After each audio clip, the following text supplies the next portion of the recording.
నమస్కారం. ఈ వీడియోలో మనము హైడ్రాడినైటిస్ సపరేటివా అంటే ఏంటో బ్రీఫ్గా తెలుసుకుందాము. హైడ్రాడినైటిస్ సపరేటివా అంటే మనకి మామూలుగా పెయిన్ఫుల్గా అంటే చాలా నొప్పిగా కొంచెం పస్ డిశ్చార్జ్ ఉన్న బంప్స్ లాగా ఉంటాయన్నమాట. ఎక్కడ వస్తాయి అంటే అండర్ ఆర్మ్స్లో, గ్రాయిన్స్లో వస్తూ ఉంటాయి.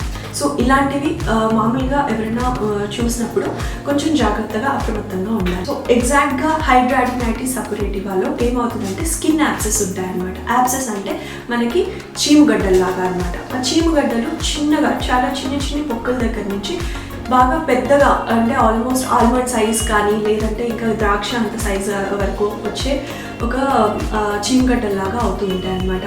అవి ఒకటిగా ఉండొచ్చు, లేదంటే గ్రూప్డ్గా చాలా ఒకటే దగ్గర కూడా ఉండొచ్చు అనమాట.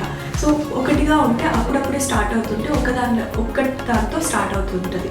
సో అది జనరల్గా ప్రోగ్రెస్ అయిపోయి చాలా మల్టిపుల్ ఎక్కువగా వచ్చేసి మనకి యాక్సిలాలో అంటే చంకల్లో లేదంటే గజ్జల్లో అవుతూ ఉంటుంది. కొన్నిసార్లు బ్రెస్ట్ కింద కూడా ఆడవాళ్ళలో ఉంటుంది. ముఖ్యంగా ఇది ఏ పార్ట్ ఆఫ్ స్కిన్లో ఎఫెక్ట్ అవుతుంది. జనరల్గా హెయిర్ ఫాలికల్స్ ఎక్కడైతే ఎక్కువగా ఉన్నాయో అంటే ఇప్పుడు మనకి గ్రాయిన్స్లో కానీ క్లోజ్డ్ సర్ఫేసెస్లో ఫ్లెక్షర్స్లో మనకి hair follicles, sebaceous glands activity and ఈ స్వెట్ గ్లాండ్ యాక్టివిటీ ఎక్కువగా ఉంటుంది. సో ఆ ఏరియాస్లో మనకి ఎక్కువగా వస్తుంది అనమాట. అండ్ కారణాలు ఏమి ఉంటాయి? జనరల్గా ఓవర్ వెయిట్ ఉన్న వాళ్ళలో ఖచ్చితంగా ఇది ఎక్కువ రిస్క్ ఎక్కువగా ఉంటుంది.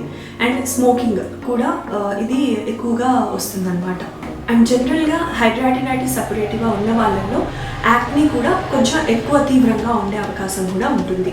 అన్వాంటెడ్ హెయిర్ కూడా ఎక్కువగా వచ్చే అవకాశం కూడా ఉంటుంది. అంటే పైన అప్పర్ లిప్ హెయిర్, చిన్ హెయిర్ లేదంటే చెస్ట్ హెయిర్ కూడా ఉండే అవకాశం ఉంటుందన్నమాట. సో దీనికి ప్రివెంటివ్గా ఏం చేసుకోవచ్చు? ఓవర్ వెయిట్ ఉన్న వాళ్ళలో ఖచ్చితంగా వెయిట్ అనేది రిడ్యూస్ అవ్వాల్సి ఉంటుంది.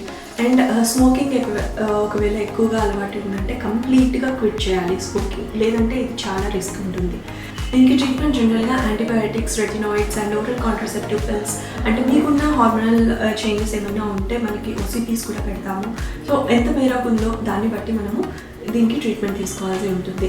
అండ్ కొన్నిసార్లు వీటితో కూడా మనకి జనరల్గా అంత కంట్రోల్ అవ్వకపోవచ్చు. సో అప్పుడు ఆ టైంలో బయాలజికల్స్ అనే ట్రీట్మెంట్ అనమాట ఇవి.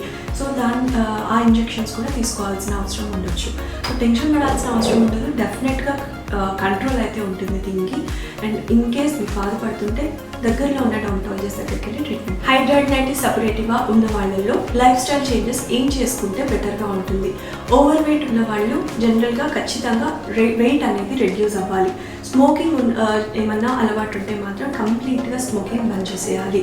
ఇన్ కేస్ అక్కడ మీకు చీమగడ్డల దగ్గర బాగా డిశ్చార్జ్ ఉంది, తడిగా అయిపోతుంది అంటే యాంటీసెప్టిక్ స్కిన్ వాష్ ఏదైనా కానీ రెగ్యులర్గా డేలో ఒక 2 times చేసుకోండి.